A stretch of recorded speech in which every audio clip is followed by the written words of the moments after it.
अस्सलाम वालेकुम। तो आज का हमारा टॉपिक है साइंटिफिक नोटेशंस। तो ये हम पहले भी 9th क्लास में पढ़ चुके हैं, जैसे हमने पिछले टॉपिक्स पढ़े हुए थे। Scientific notation number expressed in some power of 10 is called scientific notations.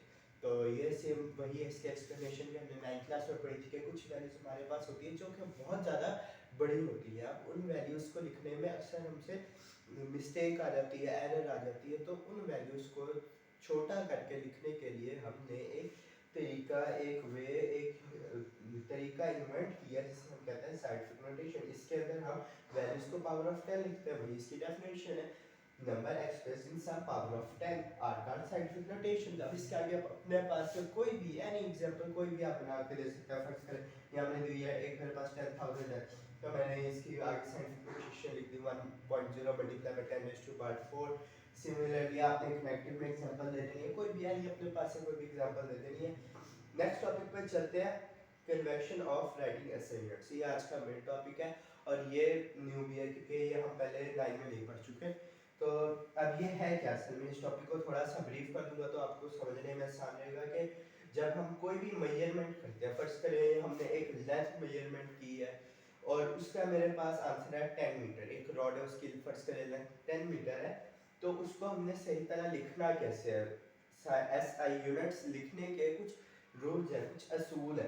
वो क्या है, convection of writing S I unit. इनको इसकी उर्दू ये होगी कि वो क्या असूल है, वो क्या तरीके हैं जिनसे हम एक एस आई यूनिट को लिखते हैं। ये कुछ रूल्स हैं जो हम आगे पढ़ते हैं। 8 ये रूल्स है, 7 से हैं।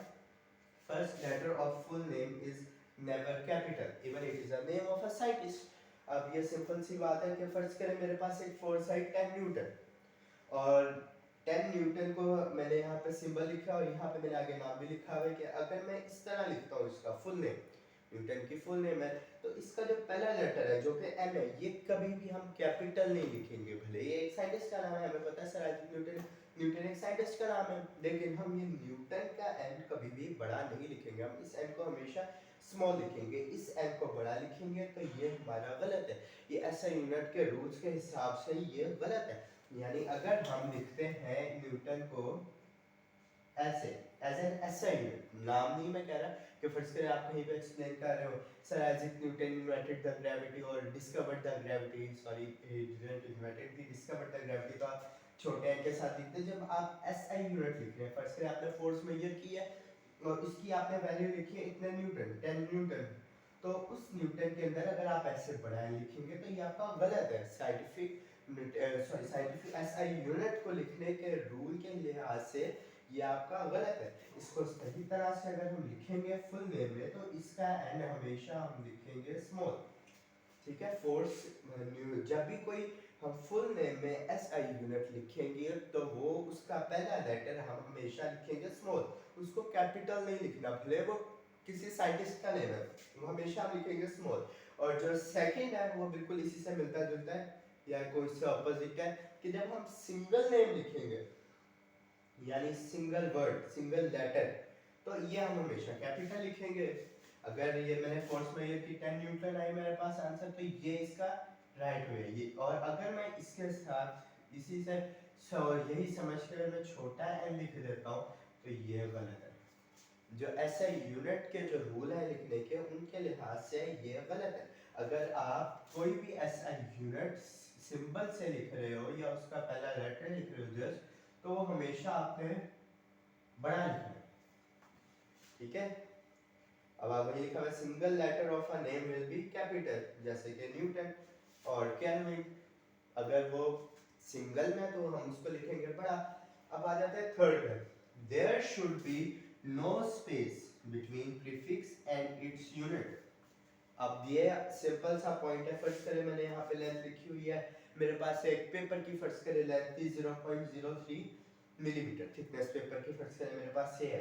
तो अगर मैं इस मिली और इस मीटर के दरमियान स्पेस देता हूँ, यानी फर्स्ट करें मैं अगर ऐसे लिखता हूँ तो ये मेरा गलत है। कभी भी आपने प्रीफिक्स और उसके यूनिट के दरमियान स्पेस नहीं देनी, हमेशा आपने इसको साथ साथ लिखना है। ये था हमारा third point, there should be no space between a prefix and its unit. जैसे मिलीमीटर है, आप यहाँ पे केजी की भी एग्जांपल दे सकते हैं। और जो थर्ड है where there should be space, fourth है there should be space between two units, यानी जैसे हमारे पास स्टोर का यूनिट है, अब मैंने यहाँ पे आप गौर करें तो यहाँ पे मैंने हल्की सी स्पेस दी है। ये इसको लिखने का राइट वे है कि अगर मैं यहाँ पे लिखता हूँ 5 न्यूटन मीटर, आप हम ये जानते हैं कि न्यूटन भी एक ऐसा यूनिट है और मीटर भी एक ऐसा यूनिट है, तो उन्होंने यही फोर्थ पॉइंट में बताया है कि there should be space, prefix और यूनिट के दरमियान कोई स्पेस नहीं, और दो यूनिट्स के दरमियान में स्पेस देना लाजमी है। जैसे कि आप टोल की एग्जांपल दे सकते हैं, यहाँ पे बेस्ट एग्जांपल यही है। जो फिफ्थ पॉइंट है ये थोड़ा सा रेज हो गया, मैं दोबारा लिख देता हूँ। Compound prefixes are not allowed. अब इसको मैं आपको समझाते हैं, मैं कंपाउंड लिखे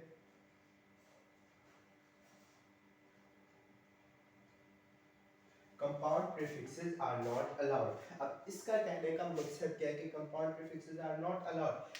फर्स्ट करें मेरे पास एक लेंथ आई या किसी चीज की थिकनेस आई, कोई बहुत ज्यादा पतली चीज है, पेपर है या फिर फॉल की थिकनेस है जो बहुत ज्यादा पतली थी, लेट्स सपोज वो थी 0.3 मिलीमीटर।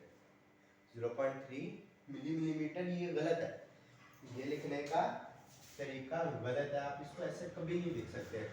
कि फर्ज करें आपका उसका जो था स्केल वो आपका मिलीमीटर में था, तो और आपकी 0.3 मल्टीप्लाई बाय 10⁻³ आपने कहा भाई 10⁻³ जो होता है वो मिली होता है, तो हम यहाँ पे लिख देते हैं मिली। लेकिन ये तरीका गलत है, आप कभी भी दो प्रीफिक्सेस जो कि सेम होते हैं या डिफरेंट होते हैं, यानी फर्ज करें आप कहते हैं मिली माइक्रोमीटर, ये गलत है तरीका, आप ऐसे कभी नहीं लिख सकते।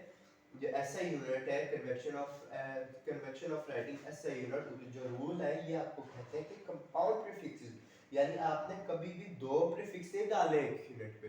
अगर आपने लिखना है तो आप उन दोनों को मिला के लिख सकते हैं, अगर उन दोनों को मिला के कोई प्रीफिक्स नहीं बनता लेट्स सपोज, तो आप उसको 10 की पावर में लिख सकते हैं, साइंटिफिक नोटेशन में लिख सकते हैं। ये आपका तरीका गलत है और ये वाला ठीक है, यानी आप उन दोनों की जगह सिंगल लिखें या फर्स्ट करें मैं इसकी जगह लिख देता हूँ पावर में भी,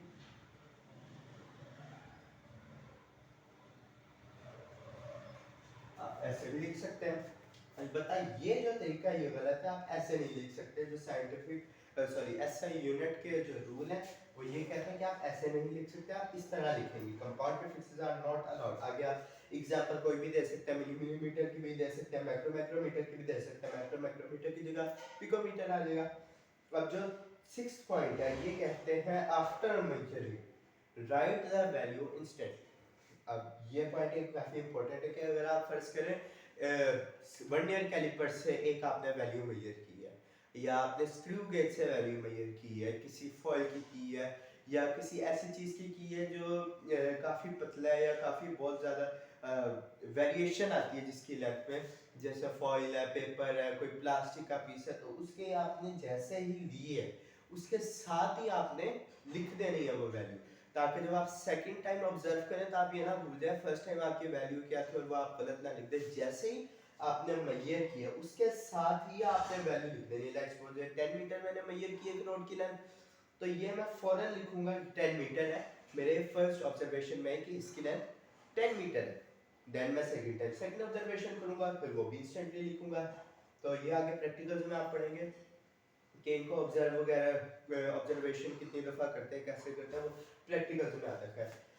अब आ गया सेवन पॉइंट है इसका, a number such as 5.3 multiplied by 10 raised to power 4 centimeter can be written as 5.3 multiplied by 10 raised to power 2 metre. अब ये वही वाली बात है, लेकिन इससे थोड़ा सा फर्क है कि ये प्रीफिक्सेस में थी और ये कह रहे हैं कि आप प्रीफिक्स की बजाय ये भी अगर लिख देते ना तो कोई आपका गलत नहीं कर सकता। यहाँ मिलीमीटर था तो मैंने यहाँ पे माइक्रोमीटर था, या तो मैंने इसकी जगह लिख दिया 0.3 मल्टीप्लाई बाय 10⁻6 मीटर। ये चीज आपकी सही है। पॉइंट नंबर 7 कहता है कि आप ऐसे भी लिख सकते हैं, ऐसे भी लिख सकते हैं। ऐसे यूनिट आपका ना ऐसे गलत होगा ना आपका ऐसे गलत होगा। अब आपका लास्ट पॉइंट है 8, वो कहता है a power in SI unit is with both unit and prefix. उसने ये क्या बात कर दी। अब यहाँ पे फर्ज करें मैंने एक चीज का एरिया फाइंड किया, फर्ज करें ये एक स्क्वायर था मेरे पास, स्क्वायर है,